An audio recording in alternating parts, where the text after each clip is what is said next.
প্রয়াসনের যোগ্যের কন্যা লাভ করে, তাতে কোনো সন্দেহ হবে। যে ব্যক্তি শ্রীমদ্ ভাগবতকে দর্শন করে দাঁড়িয়ে তাকে প্রণাম করে, তাকে আমি ধন, স্ত্রী, পুত্র আর আমার ভক্তি প্রদান করি।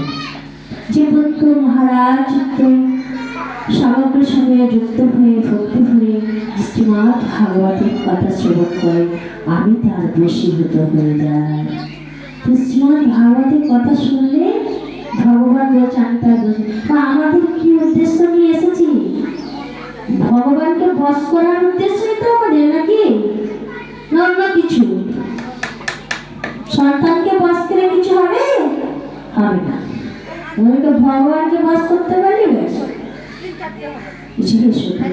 যে ব্যক্তি পাঠক সম্বন্ধে সংস্কৃত সমাধি আমার প্রসন্নতার জন্য বস্ত্রালঙ্কার পুষ্প ধূপ ইত্যাদি অর্পণ করে পরম উত্তম শ্রীমদ্ ভাগবত পুরাণ ভক্তি হয়ে শ্রবণ করে প্রতি প্রতারণে যেমন সঞ্চয়তে স্বামীকে বশীভূত করে, ওই ব্যক্তি আমাকে সেই রকম নিজের বশীভূত করে রাখে। তাহলে প্রতিগত স্বামীরা কি করি? আমরা মেয়েরা চাই তো সবাই আমাদের স্বামীরা নিজের হয়ে থাকুক।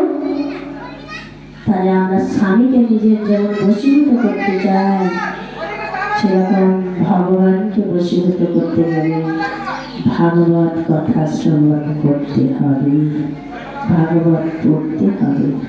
পেরেছি? পারেনি তো? আসুন আমরা একটা ভাগবত চরিত্র শ্রবণ করবো, তারপর ভাগবত